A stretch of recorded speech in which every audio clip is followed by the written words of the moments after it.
ખેડૂત મિત્રો, હું જયંતિભાઈ ગોધાણી ખેતી કા ખજાના ચેનલમાં આપ સૌ ખેડૂત ભાઈઓનું સ્વાગત છે। આજનો આપણો વિષય છે ટ્રાઇકોડર્મા હાયરીઝિયમ। આ ટ્રાઇકોડર્મા હાયરીઝિયમ શું છે અને તે કેવી રીતે કામ કરે છે, કયા રોગ ઉપર કામ કરે છે તે જોઈશું। ખેડૂત ભાઈઓ, આ વિડીયો પૂરેપૂરો જોઈજો તો જ ટ્રાઇકોડર્માના ફાયદા વિશે ખ્યાલ આવશે, એટલે કે ખબર પડશે, તો તેનો પૂરો ફાયદો મેળવી શકાય। તો ચાલો વાત ચાલુ કરીએ। ટ્રાઇકોડર્મા એક એવો સૂક્ષ્મજીવ છે। આ જીવ કુદરતી છે અને તે જીવતી અવસ્થામાં મળી આવે છે। આમ જોઈએ તો તે એક પ્રકારની મિત્ર ફૂગ છે અને શત્રુજીવ અને ફૂગને શોધીને તેનો નાશ કરે છે। જમીનમાં રહેલી બીજી ફૂગનો, એટલે કે આપણા પાકને જે નુકસાન કરતી ફૂગને નાશ કરવામાં મહત્ત્વનું પરિબળ સાબિત થાય છે અને બીજા જમીનજન્ય રોગો સામે છોડને રક્ષણ આપે છે। ટ્રાઇકોડર્મા હાયરીઝિયમ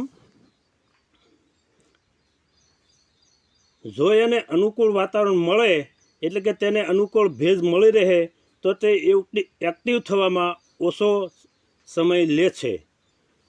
જો અનુકૂળ વાતાવરણ હોય તો 18થી 24 કલાકમાં તે એક્ટિવ થઈ જાય છે। જો એનાથી થોડું ઓછું અનુકૂળ વાતાવરણ હોય તો 48 કલાક પણ એક્ટિવ થવામાં લાગે છે। એક્ટિવ થયા પછી ભેજવાળું વાતાવરણ રહે તો તે લાંબા સમય સુધી કામ આપશે અને તે જ ક્રિયાથી કામ કરશે। ટ્રાઇકોડર્મા હાયરીઝિયમ ઉપયોગ કર્યા પહેલાં કે પછી 7-8 દિવસ રાસાયણિક ખાતર અથવા રાસાયણિક ફૂગનાશકનો ઉપયોગ કરવો નહીં। ટ્રાઇકોડર્મા એ પરોપજીવી જીવ છે, એટલે કે ફૂગ છે, એટલે કે જે શત્રુજીવ ફૂગ છે તેને સૂચીને ખાઈને જીવે છે। શત્રુજીવ ફૂગ ઉપર તે કવચ બનાવીને તેનો નાશ કરીને શત્રુ ફૂગનો નાશ કરે છે। ટ્રાઇકોડર્મા ફૂગ જમીનમાં જુદા પ્રકારના રસાયણો છોડીને શત્રુ ફૂગને તોડીને તેને ખતમ કરે છે। ટ્રાઇકોડર્મા જમીનમાં જુદા પ્રકારના રસાયણો છોડે છે। તે છોડનો વિકાસ કરવામાં, છોડની પ્રતિકારક શક્તિ વધારવામાં મદદ મળી રહે છે, એટલે કે છોડ બળવાન થાય છે। તેના લીધે છોડને વાતાવરણ અને રોગ સામે ટકી રહેવાની ક્ષમતામાં વધારો થાય છે અને રોગ ઓછા આવે છે।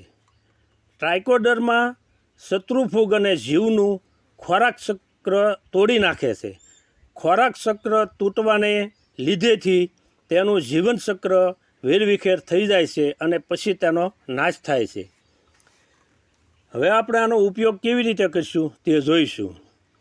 જમીન ઉપચાર, બરાબર, જમીનમાં જે પહેલે આપણે જે પાક વાવ્યા પહેલાં આનો કેવી રીતે ઉપયોગ કરીશું, ત્યાં 1 એકર માટે છે, કારણ કે આ એકર એટલે કે આપણે અહીંયા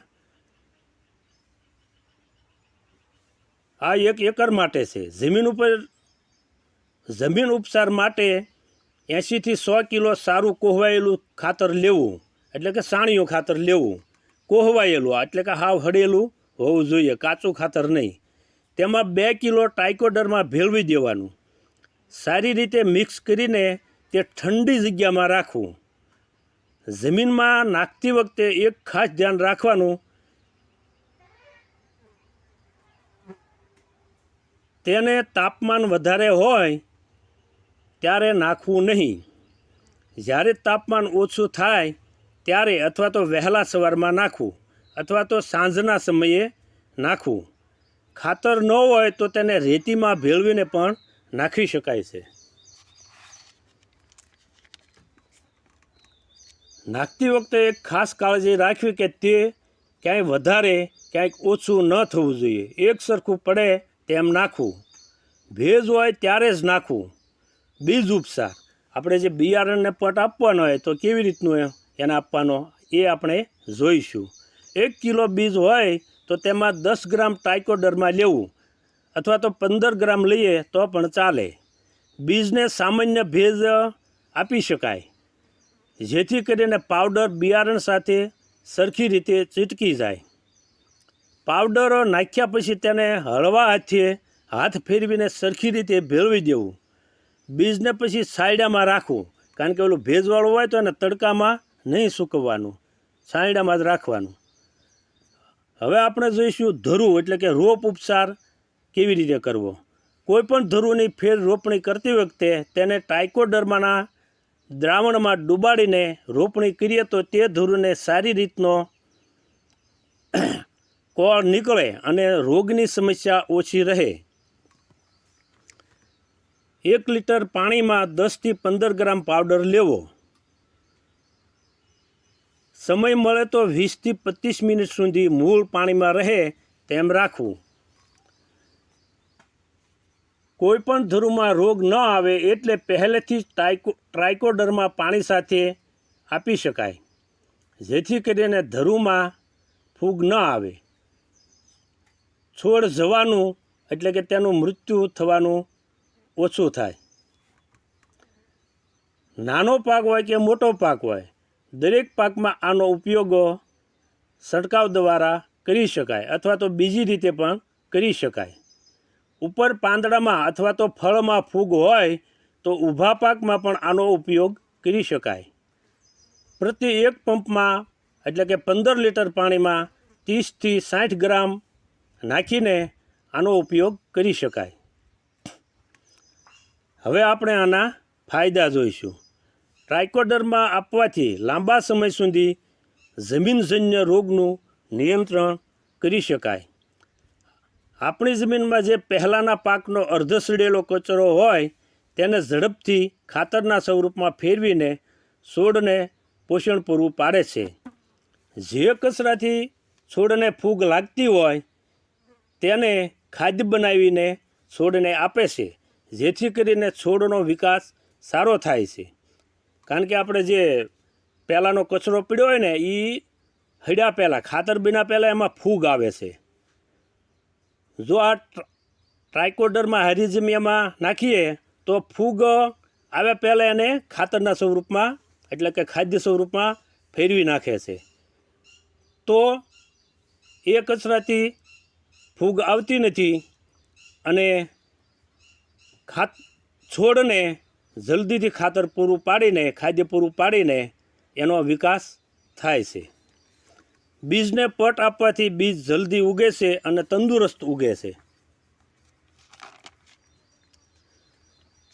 રાસાયણિક ફૂગનાશકોની તુલનામાં એ ઘણું સસ્તું પડે છે, પર્યાવરણ માટે સલામત છે, જમીનને કોઈ નુકસાન થતું નથી. ટ્રાઇકોડર્મા આપવાથી જળ જે જમીનમાં જે રાસાયણિક દવાઓ ઉતરે છે એને બદલે ટ્રાઇકોડર્મા જળમાં પણ કોઈ આડઅસર કરતી નથી. માણસના આરોગ્ય માટે કોઈ આડઅસર નથી. આ વસ્તુ કુદરતી હોવાથી પાકમાં વૃદ્ધિ થાય છે, ફળો અને કોઈ પણ વસ્તુ બીજું ખાવાથી કોઈ પણ વસ્તુ હોય સ્વાદમાં વધારો થાય છે. કારણ કે ફળો મોટા થાય, ચમકદાર થાય અને ખાવામાં એ નડતા નથી.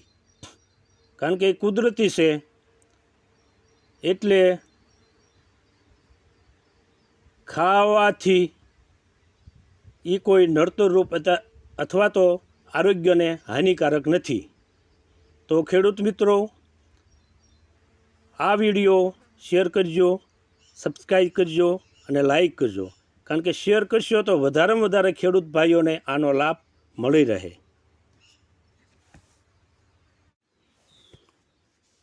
ખેડૂત મિત્રો